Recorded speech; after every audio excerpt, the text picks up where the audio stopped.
It's 4 a.m. on the 10th of February.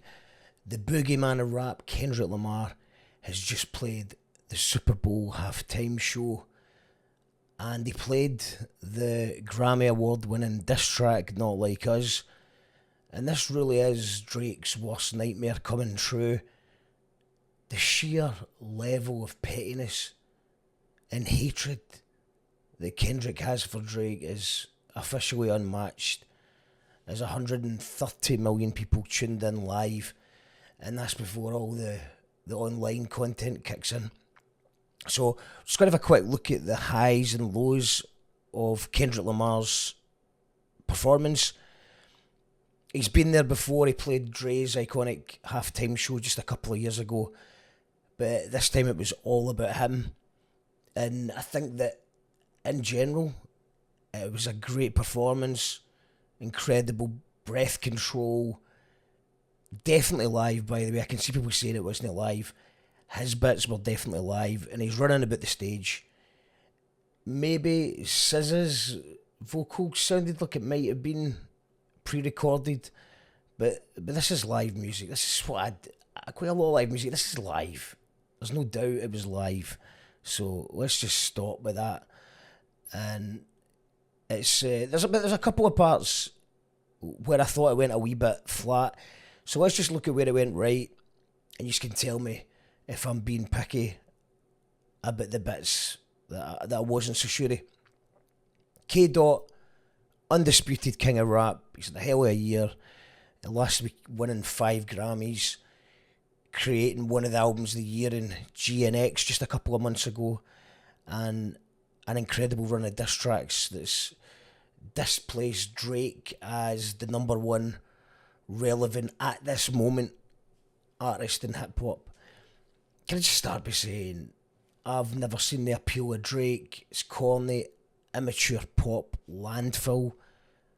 I've never understood the appeal in any way, but I'm aware it's not aimed at me. His target audience is young females, and I'm not just talking about his musical demographic. Hence why you just heard an entire stadium of American football fans. A stadium full of people, once again, all singing unison that Drake is trying to strike a chord, but it's probably A minor. This happened at the Grammys, this happened at the pop-out show. This is going to be happening all the time in Kendrick's upcoming stadium tours as well. Not Like Us is an international smash that somehow managed to get love from the streets. It's managed to get critical acclaim and still receive chart success. It's very unusual to get all of the above. Drake's been trying to sue his own record label over this record, which is the reason that Kendrick brings up at one point. During the performance, Kendrick at one point says that he wants to play his favourite song, but he's scared they might sue him. At which point, I don't know if it's just me, but I recognised an interpolation from King Kunta of when the backing singers, oh no. I think that was a wee nod to a classic line from Oh No, Said I Wouldn't Tell, but half of you are sharing bars like a two-man cell. Now, I'd like to have seen King Kunta as part of the set. To me, it's one of his greatest all-time bangers. It received commercial success. It always goes crazy when it drops in a club. I think it would have got a bigger pop than the likes of Humble or DNA or the slower R&B cuts, which I'm personally not the biggest fan of.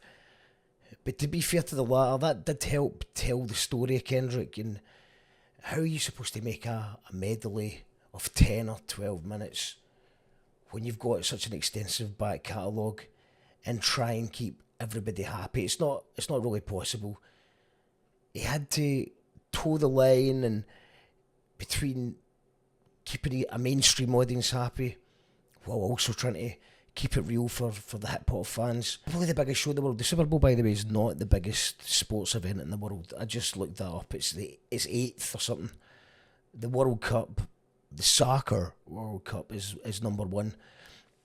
But obviously everybody in America doesn't realise there's anything outside of America, so I understand that.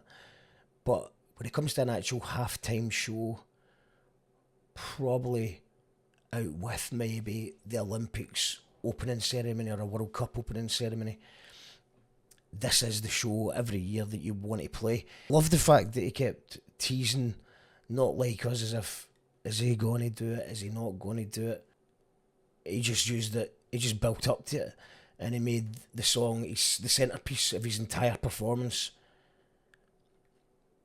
His booking from Jay-Z in the NFL must have made for some thorough browse of concern among, the people on the board, the people, the decision makers, the corporate advisors, the corporate advertisers, with regards to his political content, the, as before mentioned, controversial beef, and the less than PG lyrics. But he self-censored himself enough to avoid any fallout. I don't think there'll be much fallout, although Drake will most certainly have been on the phone to his lawyers. I don't think Kendrick cares about getting sued. I don't think he gives a fuck at this stage. And he may even welcome getting sued, because there is a huge case of the Barbra Streisand effect, where the more Drake tries to shut this song down, the more famous it becomes and the more publicity is generated.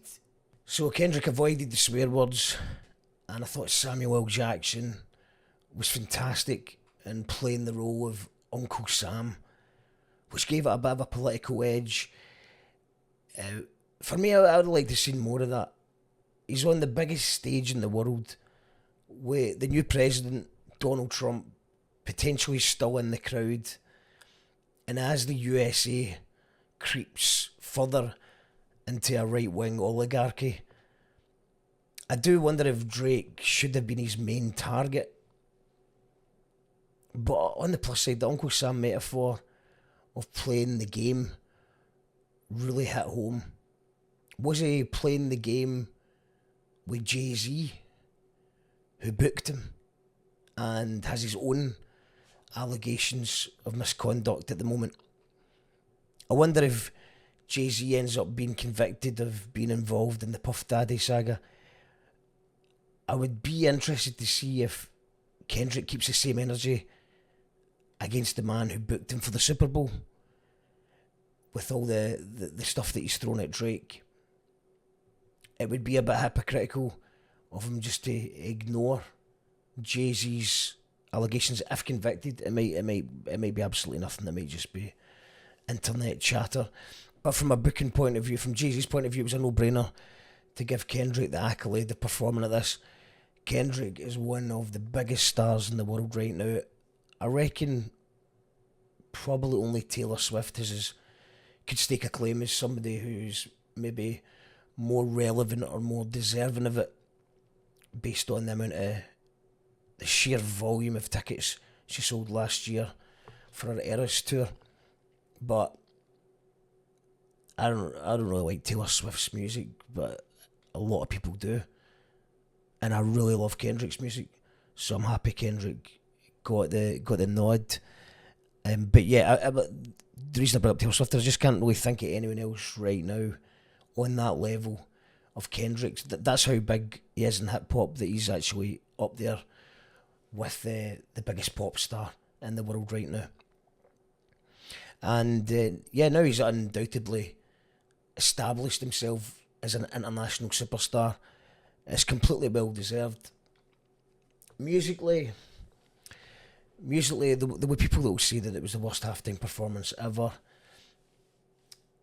That's just because he could have maybe turned up with an orchestra or something and maybe made it a bit more melodic. I think he kept it hip hop.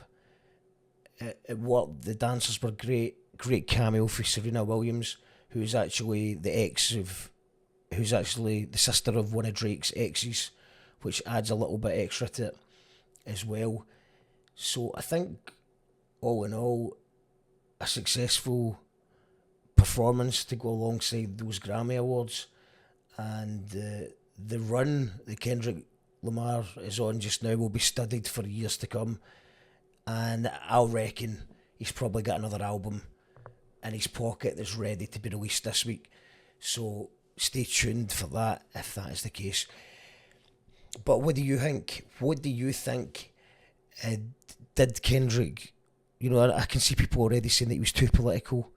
I personally think he could have went a wee bit more political, but that's just me. Radio.